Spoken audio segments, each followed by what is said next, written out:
¿Qué tal? Buenos días. Los 4 causales para el aborto de último recurso. De eso hablamos hoy en República.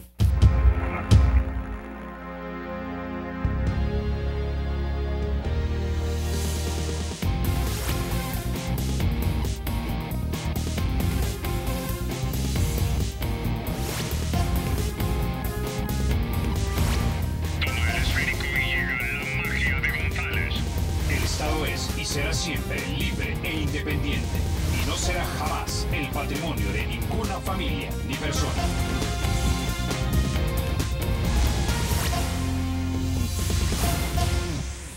Bueno, sin mayor preámbulo, vamos a introducir a nuestros invitados. Esta mañana nos acompaña la doctora Berta de León, ella es abogado.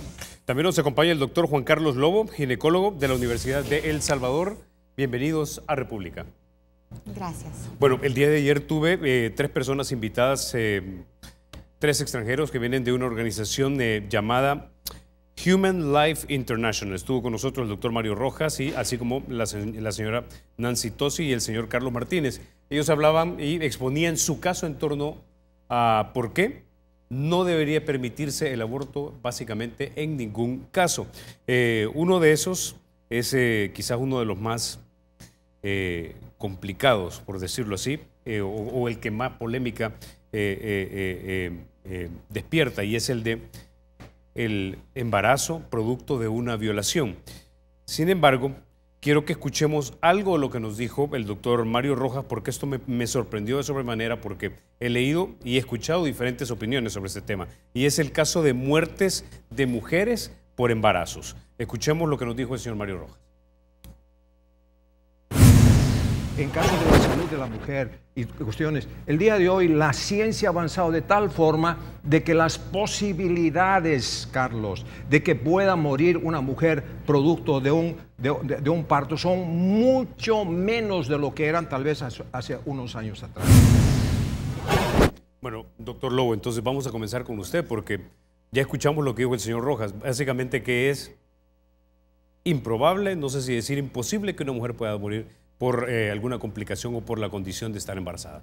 Sí, muy buenos días. La verdad es un honor estar acá con ustedes y a toda la teleaudiencia de República. Sí hemos disminuido, pero definitivamente la mujer, por el simple hecho de ser mujer, tiene 5 veces más probabilidades que un hombre de enfermarse o de morirse, solo por ser mujer. Ahora, aunado a un embarazo, tenemos un riesgo bastante considerable toda vez y cuando veamos las situaciones en las que se encuentra este embarazo, ¿verdad? Pero sí que es improbable, no. O sea, nosotros tenemos muchos temores con respecto a la muerte materna. Sí ha disminuido, pero no ha disminuido en consideraciones tan a cero, digamos, ¿verdad? Sí tenemos muchos riesgos, sobre todo con la población de adolescentes que nosotros manejamos en cuanto a los embarazos. Bueno, entonces, lo que me está diciendo usted es cualitativamente lo opuesto a lo que me está diciendo el doctor. Sí existe posibilidad, aunque sea mínima, de que la mujer pudiese morir por alguna condición relacionada que sea empeorada por el embarazo y que de repente el embarazo lo pone en mayor riesgo. ¿Es así? Así es. No sé, la adolescente, toda aquella mujer abajo de los 18 años, de los 10 a los 18 años, nosotros tenemos un índice casi del 40% de embarazos en adolescentes. ¿Qué quiere decir esto? Aunado a la adolescencia, nosotros tenemos riesgo de que aparezcan preeclampsias, que es una condición del aumento de la presión arterial de la mujer por la juventud en la cual está sometida a este embarazo. De ahí viene la eclampsia, que es un nivel más grave de la preeclampsia y después puede llegar hasta la muerte. Ese es uno de los riesgos. El parto prematuro es otro de los riesgos, que terminen en aborto también es otro de los riesgos, y provocarles un sangramiento que pueda llevarles a ellas a una condición tal vez no de muerte, pero sí de, como mencionan en algunas literaturas, casi muertas. O sea que hay que transfundirlas, hay que someterlas a un riesgo innecesario, ¿verdad? O se somete a un riesgo innecesario y darles un tratamiento bastante complicado, que sí se puede llegar a... Estamos en la capacidad de resolverlo, pero no habría necesidad de llevar a estos niveles de sometimiento, digamos, de de riesgo a estas mujeres. Ahora, doctor, usted me mencionó dos, digamos, condiciones, la preeclampsia y la eclampsia. Esas son dos. Pero ¿qué otras condiciones pueden llegar a poner en peligro la vida de la mujer durante el embarazo y que de repente force a una decisión sobre qué vida se decide entonces mantener? Sí, la verdad que en cuanto a las condiciones, sí tenemos, en cuanto a las mujeres, tenemos otras situaciones, digamos, como diabetes, hipertensión, tiroides, que nos pueden incrementar el riesgo de este tipo de embarazos, ¿no? Y a veces por el poco desarrollo también que se tiene en cuanto a su desarrollo biológico como mujeres, puede llegar a terminar en cesárea, y las cesáreas en un riesgo, pues hemorragias en el posparto se llaman estas.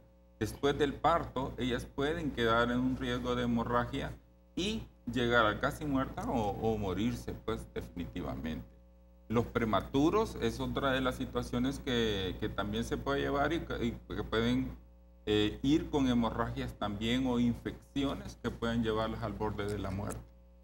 También tenemos el caso de los embarazos ectópicos, tengo entendido. ¿Qué tan...? Los embarazos ectópicos. Este es un sangramiento o es una patología que se presenta por lo general en el primer trimestre del embarazo, le llamamos, lo dividimos en 3, ¿verdad? Para hacerlo 9 meses. El primer trimestre y la mitad tal vez del segundo trimestre. El embarazo ectópico es una patología muy peligrosa en el sentido si no se detecta a tiempo. ¿Cuáles son los riesgos de ella? Igual el sangramiento. Es un embarazo que está fuera de la matriz y muchas de las veces está en la trompa. ¿Y en qué momento se va a trompas de falopio? En el momento que esto se rompa, empieza un sangramiento que si la paciente no va a consultar inmediatamente o no se le dé la atención inmediata, puede sobrevenir la muerte por la hemorragia igual. Ahora, ¿un embarazo ectópico puede ser felizmente llevado a término o no? En el embarazo ectópico, sobre todo los que se dan en la trompa, que es la mayoría, ¿verdad? No llegan a término. No llegan a término, puesto que la trompa es sumamente pequeña como para contener o mantener un embarazo más allá de las 12 semanas, 13 semanas, pues, ¿verdad? Ahora, sí hay otros embarazos ectópicos que son abdominales, pero son sumamente raros. Los que más se presentan frecuentemente son en la trompa de falopio. Y ahora, estos embarazos ectópicos que se producen en la trompa de falopio, por ejemplo, ¿no hay tecnología médica en ese momento que haga posible que el embrión se le pueda trasladar hasta el útero? No, para nada. Okay. Hasta ahorita no. Entonces, le voy a hacer una pregunta más antes de entrar a la parte legal. Y es, ¿qué porcentaje de embarazos en nuestro país podríamos decir que se dan con condiciones como la preeclampsia o la eclampsia o la diabetes o el poco desarrollo o embarazos ectópicos del universo total de mujeres que quedan embarazadas? Y aquí intuyo que estas son unas cuantas condiciones, hay otras más. Quizás mi pregunta es, ¿qué porcentaje de embarazos en este país hacen correr a la mujer el peligro de muerte durante el embarazo? Pues considerablemente es bastante significativo, en el sentido de que podemos llegar desde un 20%, estamos hablando 2 de cada 10 mujeres, hasta un 40%. Estamos hablando de casi la mitad de las mujeres que se embarazan pueden llegar a tener este riesgo. Entonces es una situación que nosotros debemos de tomar muy en cuenta la capacidad que tienen cada una de las mujeres antes de salir embarazadas. Pero lastimosamente nosotros tenemos cifras, sobre todo con las embarazadas en las adolescencias, que ya estamos alcanzando el 40%, hace un poquito más de 10 años teníamos el 26%. Y esto va en incremento, y el mayor incremento de embarazos en la adolescente está entre los 10, 14 años, 10, 15 años. Entonces son personas que en ese momento, mujeres que no están desarrolladas ni psicológicamente ni biológicamente, y que en alguna de los casos, pueden ser producto de violación. Ok, vamos a hablar de ese causal también más adelante, pero antes quiero ir con usted entonces. Berta, porque 20-40% es 20 a 40 mujeres por cada 100 mujeres embarazadas podrían tener un embarazo de alto riesgo. Sin embargo, nuestra Constitución no nos da mayor libertad de maniobra, es decir, la vida se respeta desde el momento de la concepción y en este país por lo menos no tenemos jurisprudencia que nos diga que se puede valorar en un momento dado el derecho a la vida más de un individuo sobre otro individuo, en el caso de la mujer y el hijo que aún no nace. Sí, bueno, no estoy de acuerdo con esto último porque de hecho la Sala de lo Constitucional ya emitió una sentencia, no sé si ustedes recuerdan el caso de Beatriz, esta jovencita que presentaba una enfermedad crónica, un lupus, que se complicaba con el avance del embarazo y que se había establecido no solo ese tema que ponía en riesgo la vida de Beatriz, sino que se había establecido de manera científica, médica, que el feto era inviable, es decir, la criatura que estaba gestando no tenía cerebro, por lo tanto no tenía posibilidad de vida extrauterina. Entonces ahí teníamos un caso muy complejo. ¿Y qué era lo que pasaba? En el sistema público de salud a ella le negaron toda intervención. La interrupción del embarazo no era una posibilidad porque los médicos tenían temor de que si terminaban el embarazo podían enfrentar un juicio por aborto o por homicidio, como casi siempre lo tipifica la fiscalía. Entonces, ¿qué pasaba? No obstante, tenían el cuadro gravísimo, ella con lupus, cada día de embarazo significa, y el doctor lo puede aclarar mejor, un riesgo para su vida, les complica el cuadro de lupus que tenía, sino que se sabía que el feto no iba a tener posibilidades de vida. Pues un feto sin cerebro, ¿qué posibilidad de vida puede tener? Sin embargo, nadie la intervenía y nadie la intervino hasta que la Sala de lo Constitucional se pronunció al respecto y dijo, en cada caso se tiene que ponderar no solo la vida del feto o del recién nacido, ¿verdad? O del ser que está por nacer, sino también la vida de la madre. Y de acuerdo a este cuadro se pueden dar interrupciones del embarazo. Claro, a mi criterio la sala se quedó corta también, pues, ¿verdad? Fue como irse tirando la pelota y al final nadie quería hacer nada. Quizás si fuera algún familiar de alguno de los magistrados o de alguien influyente en este país que se vea en ese cuadro tan grave que está en riesgo su vida, tal vez ahí le hubieran dado una salida más rápida, ¿verdad? Entonces, al final fue decisión médica la que se tomó y se le interrumpió, pero ya incluso estaba bastante avanzado. Ya estaba bastante avanzado y eso la Comisión Interamericana de Derechos Humanos, la Corte Interamericana de Derechos Humanos ya ha dicho que prolongar el embarazo de una mujer en esos términos es un trato cruel e inhumano, pues, ¿verdad? La gente provida dice, bueno, hay que esperar un milagro, los milagros ocurren, solo Dios puede quitar la vida. Realmente eso es una cuestión que debe ser decidida por la mujer que está enfrentando esa situación y no un tema de opiniones morales y religiosas. Ok, antes de continuar con usted, Berta, quiero que escuchemos lo que dijo la señora Nancy Tosi de Human Life International cuando hablaba sobre el aborto en el tema médico para que de repente sigamos profundizando más en esta discusión. Escuchemos. Ni tú ni yo sabemos cuánto vamos a vivir.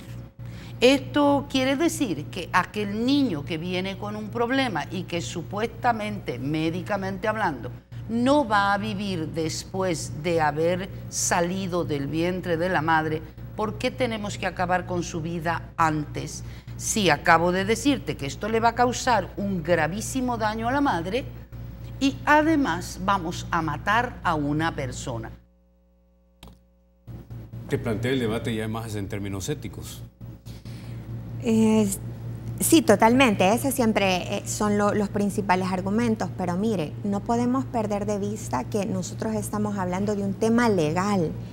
La ley que obliga a los que creen en una religión, a los que no creen, a los que creen en otra, Y son las mujeres las que fundamentalmente tienen que, las mujeres y su círculo cercano, es decir, su marido, en el caso que lo tengan y que él sea responsable, sus hijos, porque hay mujeres que están en riesgo su vida y tienen 3 niñitos que mantener y son mamás solteras. Entonces es bien fácil para una mujer en abstracto decir que Dios da y quita la vida y que hay que soportar y que hay que esperar un milagro. Pero ¿y aquellas mujeres que no creen en Dios? O aquellas mujeres que sí creen en Dios, pero que están al frente de sus hogares con 3 hijos, sin ayuda de nadie más, y que este embarazo está poniendo en riesgo su vida. Porque hay un montón de patologías que se agravan con el embarazo, donde dejamos el cáncer. Hay casos que han salido a la luz pública de mujeres que han muerto porque no han podido ser sometidas a quimioterapias o radioterapias porque están embarazadas y dejan en la orfandad 5 hijos. O sea, dígame usted si esto no choca frontalmente con esta teoría de decir, bueno, solo Dios y que Dios decida en qué momento. Vaya, le traigo a cuenta otro caso que aquí es tan frecuente. Las violaciones por parte de los padres o padrastros de niñas menores de 13 años. Estamos hablando de niñas de 11, 12 años que quedan preñadas de su propio papá o de su padrastro. Y nadie les interrumpe el embarazo. Niñas que ni siquiera son conscientes de ese estado. Niñas que están afectadas psicológicamente, ya con cuadros hasta psiquiátricos, que llevar el embarazo, o sea, en esos términos, yo creo que es hasta repudiable pensar que Dios quiere o Dios puede estar de acuerdo con un escenario así. Y yo no estoy hablando en abstracto, yo he conocido casos y he representado niñas que han sido violadas por sus propios papás y a los 11 años están preñadas. Ok, como decía, vamos a irnos a la pausa porque vamos a abordar ese causal, el causal de la violación o el estupro también. Con usted, doctor, también quiero abordar acerca de cuáles son los criterios para determinar en un momento dado si se debe realizar este procedimiento o no. Antes de eso, déjeme contarle que para facilitar sus transacciones, el Banco Promérica ahora cuenta con una banca móvil en la que además de ahorrarle tiempo, podrá hacer pago de préstamos, tarjetas, servicios y transferencias entre cuentas. La aplicación de la banca móvil es gratis y está disponible desde las tiendas Google Play y también del App Store. Ya volvemos.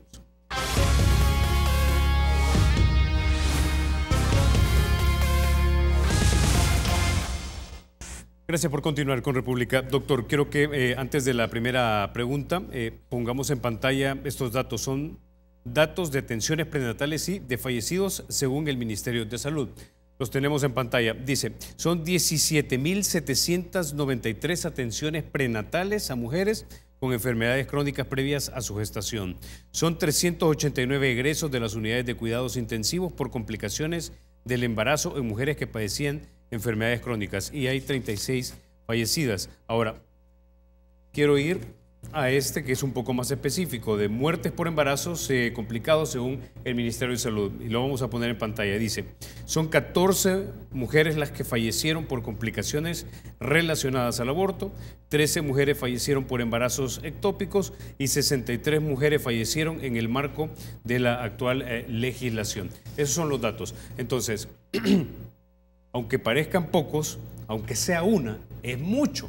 Entonces la pregunta es, porque yo sé que mucha gente prohibida una vez más dice, no, la vida la da o la quita Dios, por ejemplo, pueden decir, ¿no? Y que no tenemos derecho tampoco a quitarle la vida a alguien.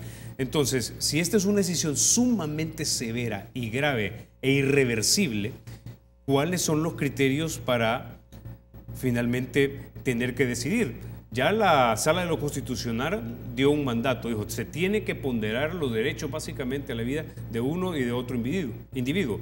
Y quien lo va a ponderar van a ser los médicos, un comité de médicos, intuyo yo. ¿Qué criterios se toman para tomar esa decisión tan grave, severa e irreversible? Muy bien. La verdad que existe el comité de expertos y expertas, no es que vaya a llegar la paciente como en otros países sucede, ¿verdad?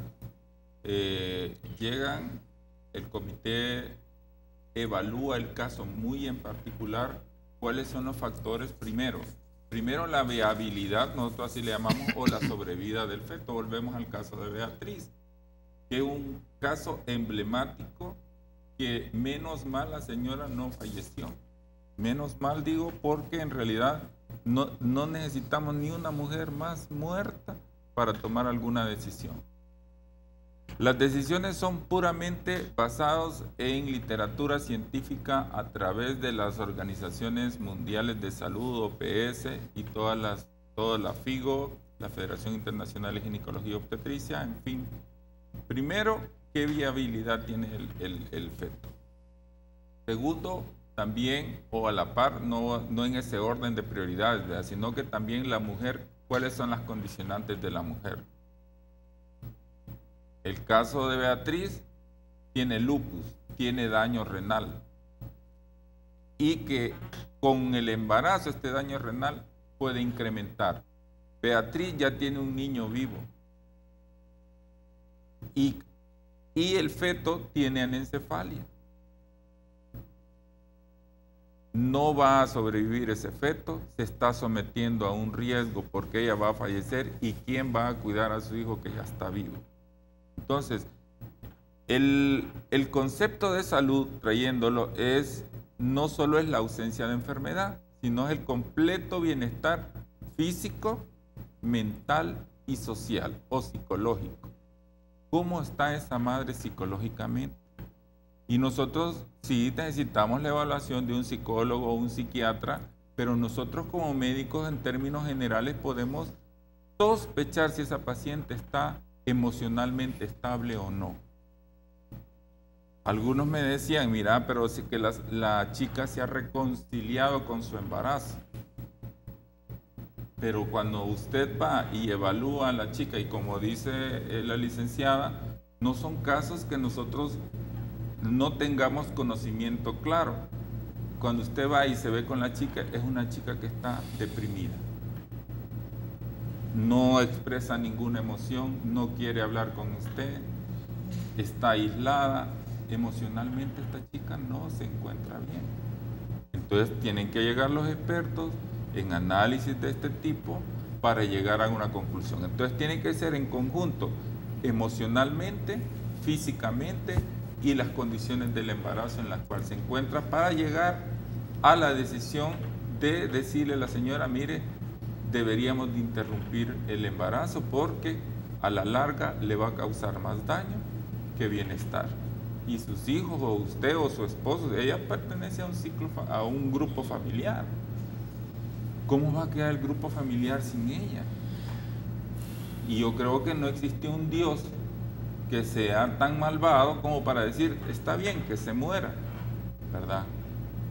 Sino que simple y sencillamente evaluaciones científicas comprobadas, con pruebas, y que la paciente así lo desee.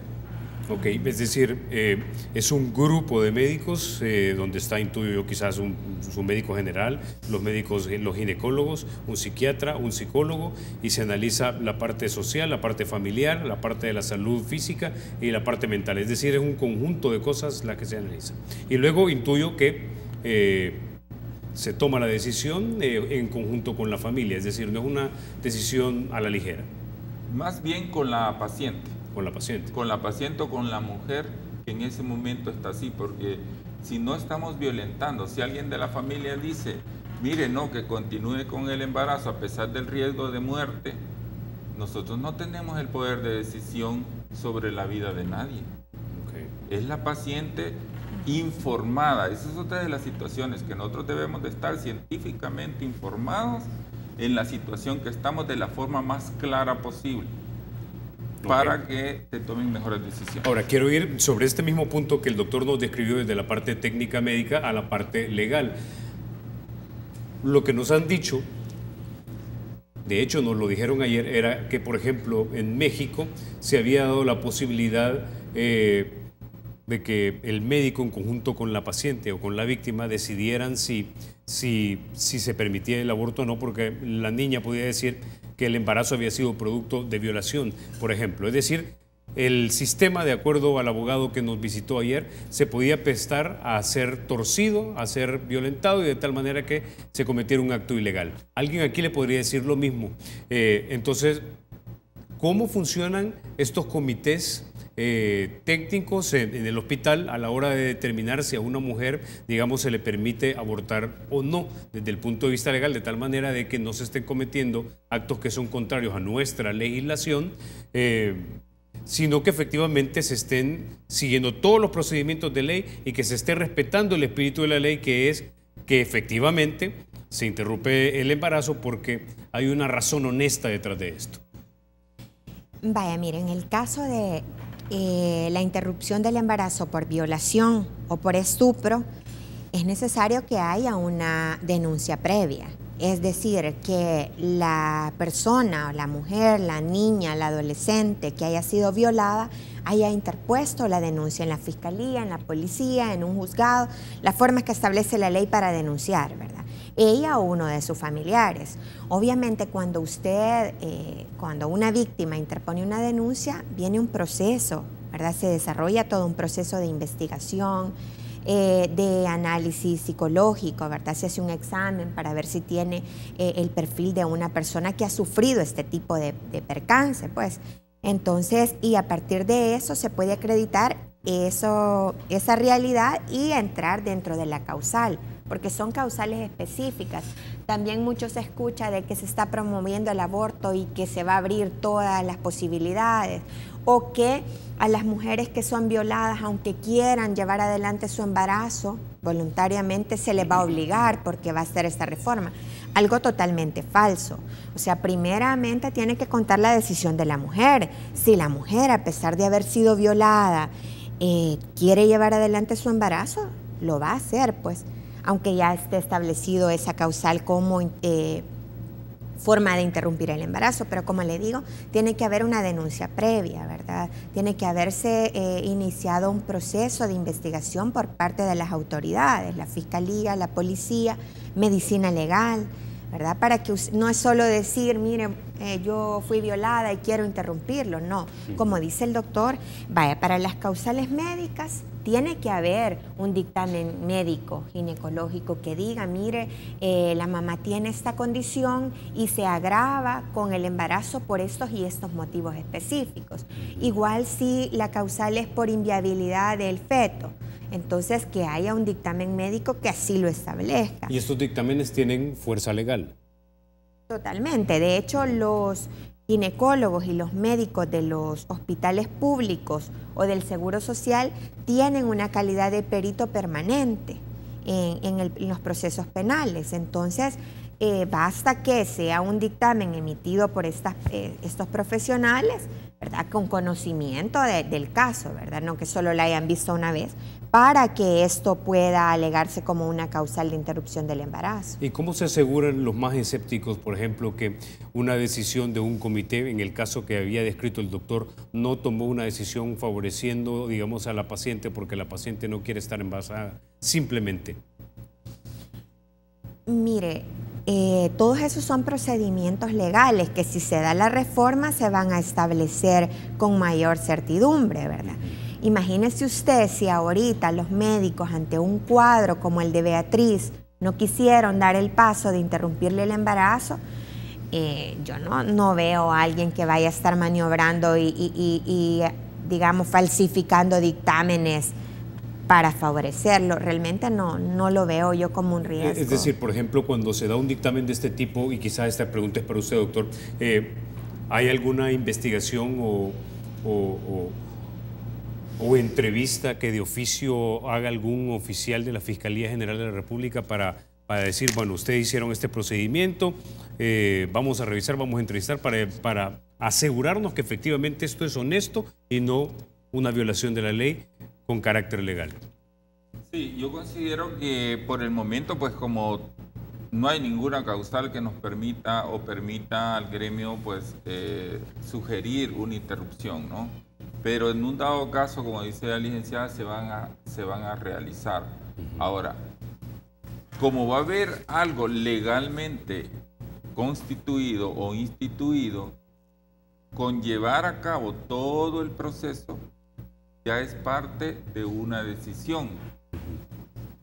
¿Qué quiere decir esto? Que los expertos de los hospitales han examinado la suficiente evidencia como para pasarlo de una sola vez a comité. Claro, me imagino que más de alguno va a querer revisar o evaluar, pero para ver si se han llevado a cabo todos los procesos, pues si no se ha saltado ningún proceso. Y otra cosa, como bien lo mencionaba la licenciada, nosotros nos llevamos por las leyes. Hay una violación a veces del secreto profesional, por ejemplo, que está instalado en lo que es el Código Penal, el Procesal Penal, el Código de Salud. Nosotros tenemos códigos y leyes. Por ejemplo, hace poco está la ley del derecho y el deber de los pacientes. Entonces, definitivamente todo eso está legislado. ¿Para qué? Para que no haya ninguna duda de la evaluación que se realizó y va apegada, como mencionan, a derecho. Entonces, Berta, en el anteproyecto de ley que se está impulsando en la Asamblea Legislativa, ¿van a existir los candados suficientes dentro de la ley para que una paciente, digamos, irresponsable o libertina no utilice a los médicos o en conjunto con los médicos o en complicidad con los médicos para aprobar un aborto? Sí, de hecho yo creo que eso va a producir mayor certeza, mayor seguridad jurídica, pues para todas las partes que se ven involucradas en este tipo de casos, que son lamentables, ¿verdad? Porque aquí nadie plantea el aborto como promoviéndolo y como que fuera un deporte. Realmente es una circunstancia lamentable y excepcional. Y obviamente, si esta reforma es aprobada, van a haber los suficientes, como usted dice, candados o protocolos de seguridad que se van a cumplir para asegurar que las mujeres que se sometan a estas interrupciones del embarazo estén dentro de las 4 causales, ¿verdad? Ok. Como decía, vamos a la pausa. Cuando regresemos hablamos acerca de esa causal que es bastante polémico, el de interrumpir el embarazo producto de un estupro o de una violación. Ya volvemos.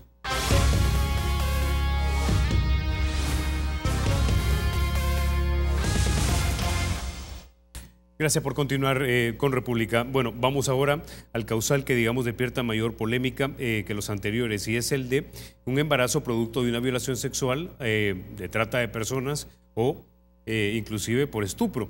Quiero que escuchemos lo que nos dijo el doctor Mario Rojas ayer aquí en República, hablando acerca de si él considera que es correcto o no el aborto aún siendo producto de violación. Escuchemos. Muchos casos de niños que han nacido producto de la violación y el día de hoy son grandes ciudadanos que contribuyen a la sociedad. ¿Vale la pena castigarlos a ellos? ¿Por qué? Porque hubo algún ser loco que decidió violarla a esa niña, a esa joven, y vale la pena tener que castigarla ya 2 veces, violación y después hacerle el aborto. Y como dijo Nancy, el aborto, Carlos, trae serias consecuencias. Sumémosle una idea a esto que también me la dieron, y es la siguiente: si una mujer es violada, ¿por qué vas a matar al niñito que está por nacer, que no tiene culpa de esto, sino que porque no metes mejor a la cárcel al violador? Pues eso habría que preguntarlo a la Fiscalía. Realmente se ha establecido, con el tema de las violaciones, hay un 80% de impunidad. Aunque la mujer denuncie, la Fiscalía no resuelve. El sistema de justicia, o a los pocos que llevan a juicio son absueltos. Ya eso es otro tema, ¿verdad? Pero vaya, decir por qué culpabilizar al niño. Mire, la violación es una afrenta contra la libertad sexual. Quiere decir que la mujer no estuvo de acuerdo, no consintió la relación sexual, ¿verdad? Fue forzada, fue con otros ingredientes. Si le queremos poner las mujeres que son violadas por pandilleros, por ejemplo, son violadas en serie, hasta por 5 o 7 pandilleros al mismo tiempo. Al final no se sabe ni de quién es la criatura. Esa es nuestra realidad. O sea, decirle a esta mujer o a esta niña de 12, 13, 14 años y a sus papás que tiene que llevar adelante ese embarazo, muchas veces van a los hospitales a ser atendidas hasta con desgarros, producto de las violaciones en serie que se realizan, con enfermedades de transmisión sexual. O sea, de eso estamos hablando. Aquí no estamos poniendo, no está en tela de juicio las creencias o en qué religión o de moral. Aquí estamos hablando de cosas que probablemente esta gente que opina quizás solo lee libros, ¿verdad? No están en el territorio viendo y entrevistándose con mujeres, con niñas, con sus madres que les cuentan esta realidad y a las que usted no les puede decir, miren, es la voluntad de Dios, acéptelo. Realmente es independientemente de que uno crea o no, ¿me entiende? Eso son casos espeluznantes, escandalosos, pues a los que hay que darles una respuesta jurídica. Ahora, precisamente, si hablamos de lo jurídico, si en una república todos somos sujetos de derecho, e inclusive la persona que aún no ha nacido, de acuerdo a nuestra Constitución, ¿por qué vamos a deprivarlo del derecho a la vida?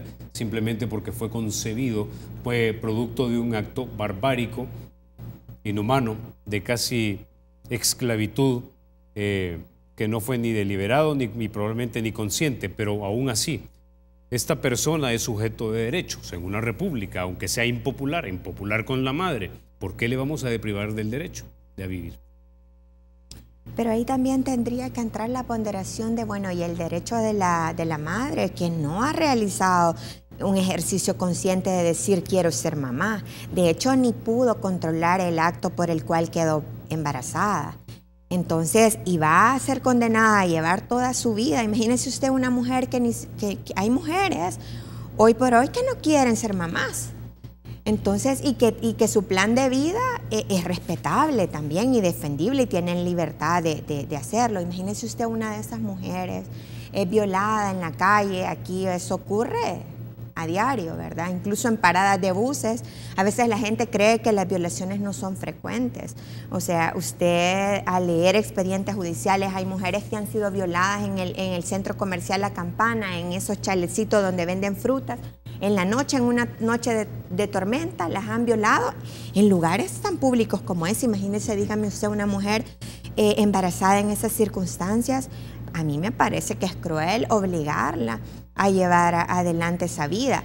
Aparte que, vaya, dicen, ¿por qué no lo dan en adopción? Puchica, si el sistema de adopciones en este país no funciona.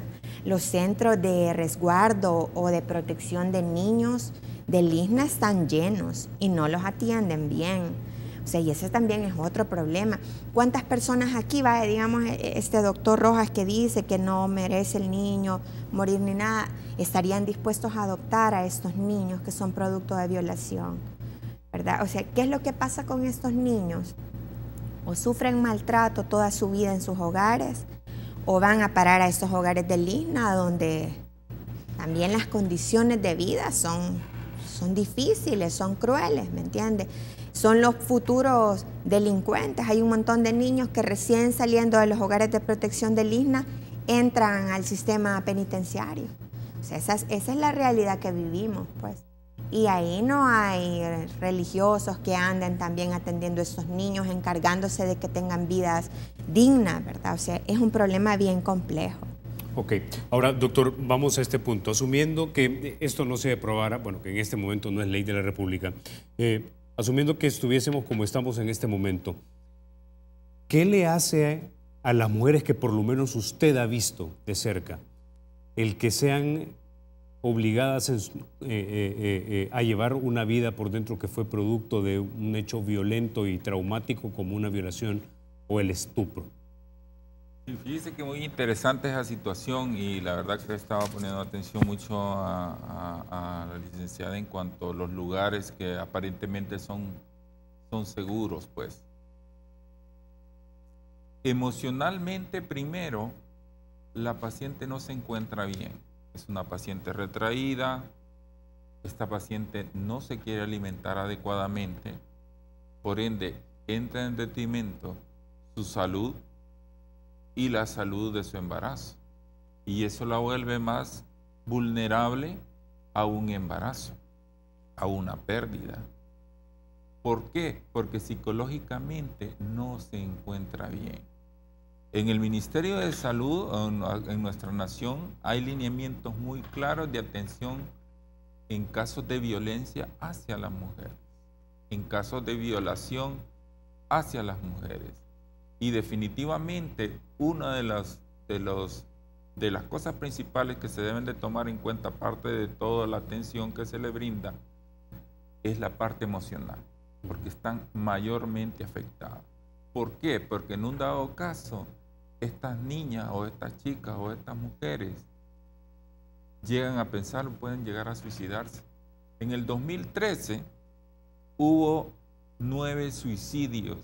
Las 9 suicidios fueron adolescentes. Y un compañero que estuvo también en la maestría de salud sexual y reproductiva, hicieron una autopsia verbal y les dejaron matarrata. Nosotros sabemos que eso es altamente tóxico y no existe antídoto para revertir esto. ¿Por qué? Porque ella quería, y la versión fue, tomate la mitad o la cuarta parte, porque eso va a matar solo al niño. Si te la tomas entera, se van a morir los dos. Y es al contrario, entre menos usted consuma, se absorbe más rápidamente y logra el efecto de suicidio adecuado. Si se la toma a la entera, tiene la posibilidad que la vomite y entonces puede ser que no le produzca nada. Llegar a esos extremos a uno en realidad le pone la carne de gallina, pues, o sea, no puede ser que se estén dando este tipo de situaciones por un embarazo probablemente causado por una violación. Y si ya es una violación, tener mucho cuidado con estas chicas que no vayan a tomar una decisión de esa. Y lastimosamente hay colegas que dicen, no, pero es que ella se lo buscó. Yo creo que nadie anda buscando una violación. Entonces, doctor, para recapitular, esto puede quebrar la voluntad de vivir de una mujer y llevarla a considerar seriamente suicidarse y hacerlo. O la puede llevar tal vez a una vida de drogadicción, quizás por la depresión, y acabar o en una institución mental o en la calle. Puede ser. Y en algunos casos estaba leyendo hace poco que muchas de las depresiones posparto, porque esta es otra patología que se da, ya sea violada o no, pueden deberse a un acto de violación. O sea, aunque sea dentro de la pareja, aunque sea que estén casados, pero si la mujer no acepta esa relación en ese momento, ha sido violada. Ok. Bueno, me dicen que despedimos ya, se nos acabó el show. No me resta más que agradecerles a usted, Berta, por haber estado esta mañana aquí en República. Usted también, doctor Juan Carlos Lobo. Muchísimas gracias. Gracias. Ustedes, amigos, se quedan con la emisión matutina de Teleprensa. Con mi querido Rafa García y Mayelita Mena, soy Carlos Toledo. Gracias por vernos. Recuerden, la República es de todos. Hay que cuidarla.